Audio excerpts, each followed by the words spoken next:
All right, today we are jumping into one of the most dramatic and controversial moments in the entire New Testament, the launch of Jesus' public ministry. And, forget a slow, quiet start. This was an absolute explosion of power, prophecy, and immediate, life-threatening conflict.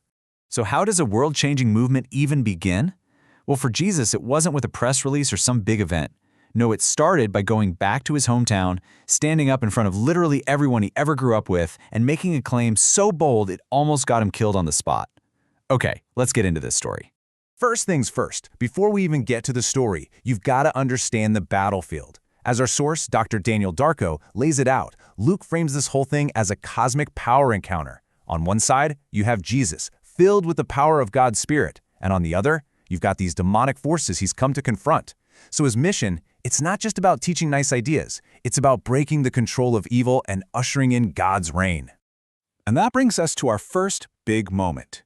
Jesus returning to his home turf in Galilee. But here's the thing. He's not the same guy who left. He shows up and, well, his reputation is already spreading like wildfire. News about his baptism, his time out in the wilderness, something has definitely changed. He starts teaching in the local synagogues, and at first the reception is amazing, overwhelmingly positive. Everyone is honoring him. Now here's a really key detail about that word glorified. Dr. Darko points out that in this honor and shame culture, this didn't mean people were worshiping him like a god.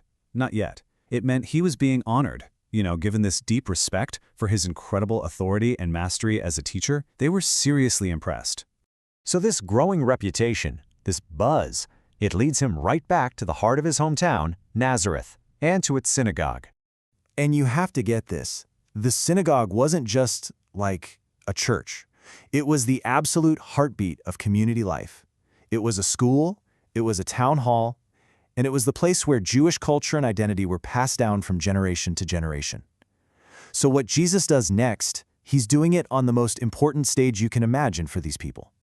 He stands up to read, and in just a few short sentences, he delivers what is essentially his mission statement to the entire world. They hand him the scroll of the prophet Isaiah, and he unrolls it to a very specific passage. He starts reading, "The Spirit of the Lord is upon me." Right off the bat, he's claiming this prophetic mantle. He's saying God has specifically chosen and empowered him for a mission. And what is that mission? He lays out this incredible 4-part manifesto. And these aren't just spiritual platitudes. This is concrete action. He says he's here for the poor, for captives, for the blind, for the oppressed. This is a declaration of total spiritual and social liberation. And then he rolls up the scroll, sits down, which, by the way, was the posture of a teacher about to lay down some serious truth, and he drops an absolute bombshell. Today, he says, this scripture is fulfilled in your hearing. He's not just talking about ancient history. He's saying, that prophecy? It's about me, and it is happening right now. I mean, can you imagine being in that room? It must have been completely electric. But that electricity, it turns sour fast. The awe and the curiosity just curdle into skepticism and then into pure rage. The whispers start. Isn't this Joseph's son? And as Dr. Darko makes clear, this was not a compliment, it was a challenge. They're basically saying, hold on a second, who does this guy think he is? We know him, he's the carpenter's kid we watched grow up down the street. They're totally questioning his credibility. But Jesus, he knows exactly what they're thinking. He calls them out on it, hitting them with a hard truth. No prophet is accepted in his hometown. He sees their rejection coming a mile away, and he puts himself in that long line of Israel's prophets who were always rejected by their own people. And then he really drives the point home. He uses 2 examples from their own scriptures that he knows will push all their buttons. He reminds them how the prophet Elijah was sent to help a non-Jewish widow, and how Elisha healed an enemy Syrian commander.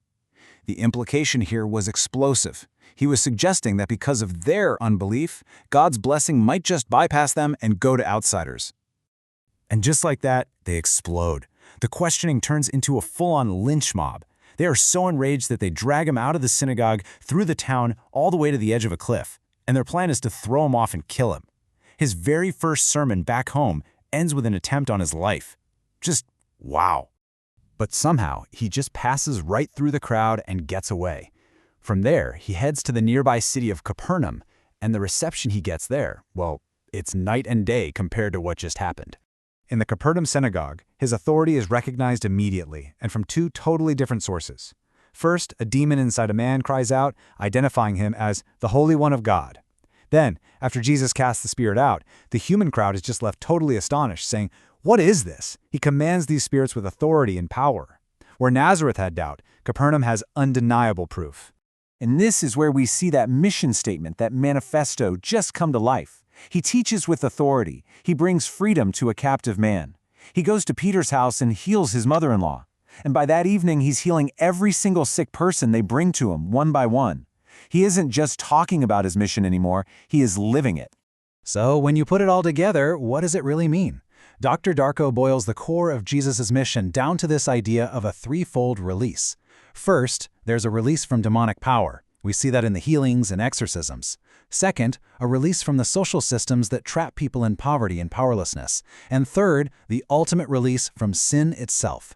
This is about total, holistic freedom for all of human life. And all this kind of leaves us with a final big question, right? From his very first public speech, Jesus defined his entire purpose as bringing release and liberty to a world that's in bondage. And it really makes you wonder, 2,000 years later, what does that kind of revolutionary release look like in our world today?